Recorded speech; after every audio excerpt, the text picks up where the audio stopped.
Hello అండి, happy Sunday. ఈరోజైతే chicken pulao అయితే చేశానండి. చాలా అంటే చాలా వచ్చింది. చూడండి, హీట్ వల్ల స్క్రీన్ అది బ్లర్గా కనిపిస్తుంది కదా.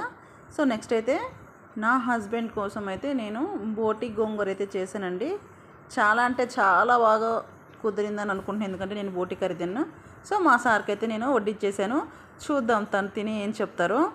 రైస్ అయితే సూపర్ అంటే సూపర్ వచ్చిందండి. నేను నార్మల్ రైస్, బాస్మతి రైస్ రెండు మిక్స్ చేశాను. సో పులావ్స్కి ఎప్పుడైనా కూడా నార్మల్ రైస్ అయితేనే టేస్ట్ అనేది సూపర్గా వస్తుంది అనమాట. సో బోటి యాక్చువల్గా నేను తినను. మా సార్ కోసం ఎంత కష్టమైనా కూడా ఇష్టంగా చేసి పెడతాను, ఎందుకంటే వాళ్ళు తింటేనే కదా మనకు మజా వచ్చేది. సో కర్రీ అయితే చేశాను.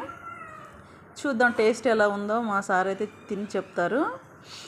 రైస్ అయితే చాలా బాగుందండి. ఈరోజైతే ఫుల్ ఎంజాయ్ చేసాము. మంచిగా వచ్చింది, టేస్టీగా ఉంది రైస్ అయితే. సో మా సార్ అయితే టేస్ట్ చేస్తున్నారు, చూద్దాం ఏం చెప్తారు. వావ్, సూపర్ ఉందండి, సూపర్ అంట. వావ్, హ్యాపీ సండే అండి. గోంగూర మజాక.